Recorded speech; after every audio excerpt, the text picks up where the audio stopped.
Hello and welcome back to All About Community. Again, my name is Robert L. Harris. I am your host, and my guest is Terrance Evans, who is the president of the Charles Houston Bar Association right here in the Bay Area.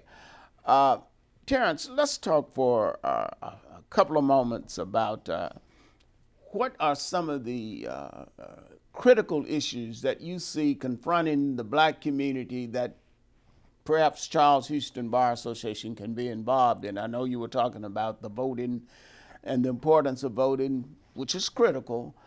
Any other issues? Absolutely. So right now in 28 states, there have been laws that have been passed to miseducate our young people. These are critical race theory laws, and they Now explain what are critical race theories. Sure. So critical race theory is a theory that was put together by Kimberly Crenshaw. She is a well-known black legal scholar. It's something that has not been taught in any primary or secondary school. This is a college level, law school level course.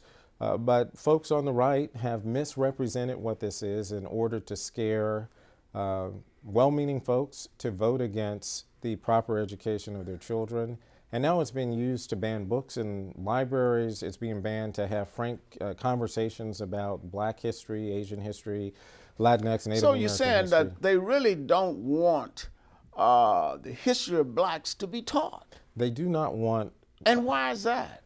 Because if folks can be miseducated, it'll impact the decisions that they make about affirmative action and other programs designed to benefit folks who've been historically disadvantaged. They don't want people to understand that the Homestead Act, for example, which was the greatest generator of wealth in the United States, where over 200 million acres were given, 99% of the recipients were white. Black people were specifically denied that. They don't want folks to know about Social Security benefits and how that was denied to black folks, more than 70% of black people for decades.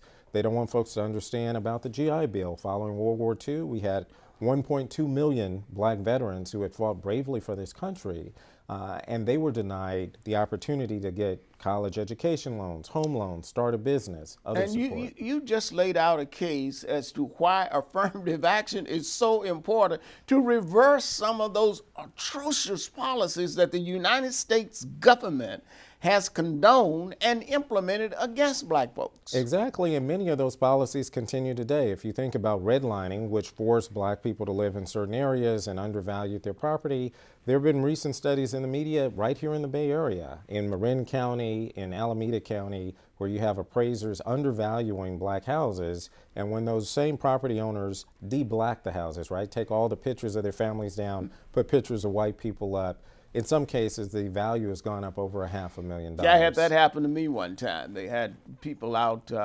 somebody came out to do an appraisal, and it was absolutely ridiculous. Yes. And you know, it's so disheartening to see that type of stuff happen, and it continues to happen.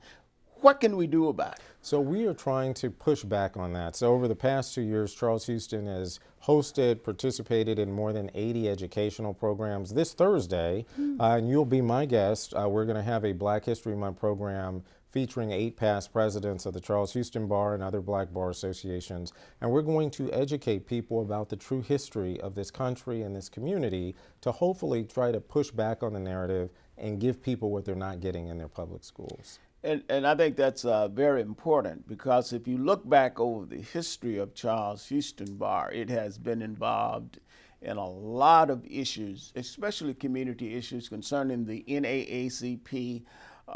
As a matter of fact, I recall when Charles Houston sued the Alameda County Bar Association because of discriminatory practices that the bar itself was engaged in. Let's focus for just a moment about some of the other current activities that the Bar Association may be involved in. Absolutely. So we're trying to make folks aware that they have a home at Charles Houston. So we have special programs for law students where we engage with the BALSA organizations at different schools. We have programs for judges. We've started a new judicial advisory committee where federal and state judges can come and be part of the organization. We have formed an alumni committee where past leaders of the organization can come back, and we're really giving voice to the community to come and be part of our organization. Giving a voice to the community is so important, and Charles Houston Bar Association is committed, I can assure you, to giving a voice to the community. We will be right back. I'm sorry we have to take a break, so put the remote down. Don't even think about grabbing it. We will be right back with All About Community. My name is Robert L. Harris. I am your host, and my guest is Terrance Evans.